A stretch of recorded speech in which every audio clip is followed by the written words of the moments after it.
Salam, selamat bertemu kembali. Malam hari ini saya ingin menyampaikan sesuatu yang bertema bahwa bagaimana kita membuat Tuhan itu berkarya dalam kehidupan kita. Kita mempercayai Tuhan, kita menaruh pengharapan kepada Tuhan.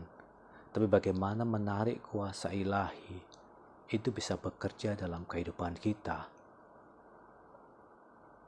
sesuai dengan apa yang saudara rindukan dalam kehidupan ini. Ayat bacaan saya ambil dari kitab Roma pasal 10 ayat 10 dan beberapa ayat selanjutnya di belakangnya. Saya akan bacakan buat saudara. Roma pasal 10 ayat 10. Karena dengan hati orang percaya dan dibenarkan, dan dengan mulut orang mengaku dan diselamatkan. Karena kitab suci berkata, barang siapa yang percaya kepada Dia tidak akan dipermalukan. Sebab tidak ada perbedaan antara orang Yahudi dan orang Yunani, karena Allah yang satu adalah Tuhan dari semua orang, kaya bagi semua orang yang berseru kepadanya. Sebab barang siapa yang berseru kepada nama Tuhan akan diselamatkan. Tetapi bagaimana mereka dapat berseru kepadanya jika mereka tidak percaya kepada Dia? Bagaimana mereka dapat percaya kepada Dia jika mereka tidak mendengar tentang Dia? Nah, saudara yang dikasih Tuhan, kita ingin melihat karya Tuhan terjadi dalam kehidupan kita. Dan dikatakan bahwa barang siapa percaya kepada Dia, itu dibenarkan. Dan mulut kita yang mengakui membuat kita mengalami keselamatan. Juga dikatakan barang siapa percaya kepada Dia tidak akan dipermalukan. Nah, saudara yang dikasih Tuhan, saudara harus mengerti bahwa dalam kehidupan kita harus meyakini Tuhan tanpa ada sebuah keraguan. Mungkin ada keraguan yang muncul, kita harus kembalikan itu kepada kebenaran firman Tuhan. Dikatakan bahwa dalam ayat 12, dikatakan Tuhan dari semua orang, kaya bagi semua orang yang berseru kepadanya. Jadi bagi orang yang berseru kepada Dia, Tuhan itu bisa berkarya dengan maksimal. Tapi bagi orang yang tidak mempercayai Dia, apalagi tidak berani berseru kepada Dia, karya Tuhan tidak dinyatakan. Karena Tuhan itu sedang menantikan orang yang berseru kepadanya, orang yang menanti-nantikan Dia. Sampai dikatakan bahwa mata Tuhan menjelajah ke seluruh muka bumi, dan Dia bersiap-siap untuk melimpahkan kekuatannya kepada orang yang sungguh-sungguh mencari Dia, berseru kepada Dia, dan mempercayai Dia. Saya mau itu adalah saudara dan saya. Dikatakan dalam 1 Petrus pasal yang kedua ayat yang ketujuh, saya bacakan buat saudara. 1 Petrus pasal yang kedua ayat yang ketujuh, dikatakan begini. Karena bagi kamu yang percaya ia mahal. Tetapi bagi mereka yang tidak percaya, batu yang dibuang oleh tukang-tukang bangunan. Saya perhatikan bahwa Kristus itu menjadi sesuatu hal yang luar biasa. Bukan berarti Kristus tidak luar biasa. Tetapi karena kita mempercayai Dia, kita menerima Dia, kita menyambut Dia, itu membuat karya Dia luar biasa dalam kehidupan kita. Karena Dia tidak akan berkarya kepada orang yang tidak mempercayai Dia. Sudah melihat dalam kitab Injil semuanya, ketika Yesus mau melakukan sesuatu, Dia melihat, aku melihat iman. Dia melihat bahwa mereka punya iman untuk disembuhkan. Dia melihat iman. Jadi ketika kita ingin mengharapkan Tuhan terjadi dalam kehidupan kita, mengharapkan kuasa Tuhan terjadi dalam kehidupan kita, saya mau ketika sudah berseru dan berkata kepada Tuhan, itu iman saudara bisa terlihat oleh Tuhan. Kepercayaan saudara terlihat oleh Tuhan.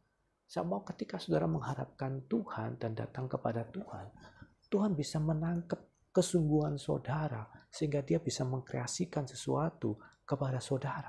Tapi kalau saudara ragu-ragu dan tidak meyakini kuasa Tuhan, saudara tidak serius dalam mempercayai Tuhan, kuasa Tuhan seolah-olah tertutup dan tidak bisa bekerja. Karena Dia sedang mencari orang yang sungguh-sungguh betul-betul mencari Dia dan mempercayai Dia dan berseru kepada Dia untuk melakukan sesuatu dalam hidupnya. Tuhan itu kaya bagi orang yang berseru kepadanya. Tapi Tuhan akan menjadi miskin, Tuhan akan menjadi kecil, Tuhan akan menjadi sesuatu yang tidak bisa mengkaryakan sesuatu ketika seorang tidak mempercayai Dia. Waktu Yesus melayani di muka bumi, murid-murid yang menerima Dia, banyak orang menerima Dia. Tapi ada orang lain juga yang tidak menerima Dia. Dia berkata, oh anaknya tukang kayu, anaknya Yusuf, aku kenal sama keluarganya. Karena mereka karena ketidakpercayaan, mereka tidak dinyatakan mujizat dan kuasa Tuhan yang besar. Tapi bagi mereka yang percaya, kuasa Tuhan dinyatakan. Jadi, saudara mau kuasa Tuhan dinyatakan dalam kehidupan saudara harus mempercayai dia dengan betul-betul. Saudara harus berani berseru dan betul-betul meninggikan dia dan mengerti tentang dia. Dalam Roma tadi dikatakan bagaimana mereka bisa percaya kepada dia kalau mereka tidak pernah mendengar tentang dia. Jadi tingkat kepercayaan kita itu tergantung daripada pendengaran kita. Apa yang kita dengar tentang Kristus? Kita dengar dari firman Tuhan. Kita dengar dari pemberitaan firman Tuhan. Kita baca dari firman Tuhan. Lalu kita mengimani dia. Kita mempercayai dia. Kita menerima dia sepenuhnya. Seberapa seringnya kita mendengar dan dijadikan itu sebuah rema dan sebuah keyakinan dan saudara tangkap yes dan amin kepada firman Tuhan. Itu menentukan tingkat kepercayaan saudara. Dan ketika tingkat kepercayaan saudara semakin bertambah, maka Kristus itu bisa berkreasi lebih banyak dalam kehidupan saudara dan saya. Loh kok gitu Pak? Ya, firman Tuhan mengatakan, saudara yang berani berseru, saudara yang berani percaya, dia akan menyatakan kuasanya dan kemuliaannya kepada saudara. Kristus adalah kepenuhan Allah dan Kristus penguasa segala-galanya. Saudara harus menerima dia dengan sepenuhnya. Ketika saudara mengerti bahwa Kristus adalah penguasa atas segala-galanya, saudara menghadapi kuasa kegelapan, saudara berani menghadapinya. Tapi kalau saudara tidak mengerti bahwa Kristus adalah penguasa atas segala sesuatu, saudara grogi, saudara menghadapi tantangan dari kuasa kegelapan, saudara takut, saudara gemetar. Dikatakan, kenakanlah seluruh perlengkapan senjata Allah, lawan itu dengan iman yang teguh, maka iblis akan lari daripadamu. Kristus adalah penguasa atas segalanya. Iman saudara dan saya harus sampai di titik itu. Nah, saudara, dalam 1 Korintus pasal 1 ayat 24, saya bacakan buat saudara. 1 Korintus pasal 1 ayat 24 dikatakan bahwa, tetapi untuk mereka yang dipanggil, baik orang Yahudi maupun orang bukan Yahudi, Kristus adalah kekuatan Allah dan hikmat Allah. Saudara perhatikan, Kristus akan menjadi sebuah kekuatan yang dasar dalam kehidupan kita, menjadi sebuah kuasa yang dasar dalam kehidupan kita. Jika saudara dipanggil dan sudah mempercayai dia, dan Kristus akan menjadi hikmat Allah dalam kehidupan kita, kalau kita mempercayai dia. Tapi kalau kita tidak percaya kepada dia, dan kita tidak terpanggil untuk mengikut dia dan menerima dia sepenuhnya, Kristus menjadi sebuah biasa-biasa saja. Bagi orang lain Kristus tidak ada artinya. Bagi orang yang tidak percaya kepada dia, Kristus tidak bisa mengkaryakan sesuatu yang lebih lagi. Tapi bagi saudara yang dipanggil untuk menjadi muridnya dan mempercayai dia, Kristus menjadi kekuatan Allah dan hikmat Allah. 1 Korintus pasal 1 ayat 25 dikatakan, sebab yang bodoh daripada Allah lebih besar hikmatnya daripada manusia, dan yang lemah daripada Allah lebih kuat daripada manusia. Ingat saja saudara-saudara bagaimana keadaan kamu ketika kamu dipanggil. Menurut ukuran manusia, tidak banyak orang yang bijak, tidak banyak orang yang berpengaruh, tidak banyak orang yang terpandang. Dalam ayat selanjutnya saudara akan baca. Tapi saudara sekarang menjadi orang yang berhikmat. Saudara menjadi orang yang dihargai, orang yang terpandang dalam pandangan orang lain, saudara dihargai.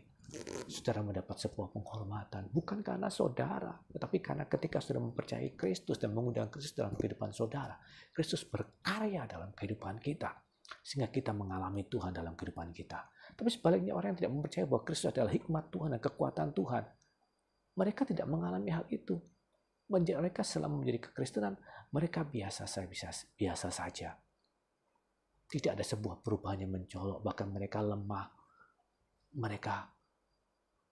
Mereka merasa bahwa Kristus tidak begitu hidup dan tidak bisa merasakan kehadiran Kristus, tidak bisa merasakan kuasa Kristus, tidak bisa merasakan sebuah rasa hadirat Tuhan yang begitu kuat. Ada seorang dia bisa bahasa roh, dia kuat bahasa roh, tapi dia berkata, aku tadi malam, aku mimpi aku dicekik sama kuasa kegelapan. Saya menasihati dia, kamu punya kuasa, kamu punya otoritas, lawan dia dengan nama itu. Kamu jangan merengek-rengek. Gunakan otoritas itu, dia akan lari. Pakai itu. Nah saudara, ketika sudah mengerti bahwa Kristus adalah kekuatan Allah dan hikmat Allah dalam kehidupan kita, kita bisa mengalami Tuhan dalam kehidupan kita. Bagaimana cara kita memandang Kristus? bagaimana pikiran kita tentang Kristus, bagaimana penilaian kita tentang Kristus. Itu menentukan bagaimana Kristus bekerja dalam kehidupan kita. Kalau saudara berani mempercayai Dia, berani berharap kepada Dia, berani menaruh keyakinan saudara kepada Dia. Saya tidak tahu apa pergumulan saudara, apa masalah saudara. Tapi ketika saudara mempercayai Kristus, Engkau adalah penyelamatku, aku percaya. Kristus masalah ini sulit, tetapi aku yakin Engkau bisa menolong aku. Tuhan persoalan ini susah, tetapi aku percaya Engkau adalah Tuhan dari segala sesuatu. Aku meminta Engkau bekerja, Engkau melakukan sesuatu. Maka Tuhan yang berkarya dalam kehidupan kita. Percayalah kepada Tuhan. Tuhan berjanji bahwa kalau kita percaya kepada Dia, Tuhan tidak akan mempermalukan kita. Tuhan akan memuliakan kita. Tuhan akan membuat kita tidak gelisah. Tuhan memberikan damai sejahtera kepada kita. Karena Tuhan kita adalah Tuhan yang bertanggung jawab. Tuhan akan bekerja sesuai dengan janjinya. Dan Tuhan akan mengangkat kita sesuai dengan iman kita. Tuhan Yesus memberkati saudara. Dan saya mau menantang saudara supaya saudara berani berseru, berani meningkatkan iman saudara. Iman timbul dari pendengaran. Pendengaran akan firman Tuhan. Tuhan Yesus memberkati saudara dan selamat mengalami Tuhan.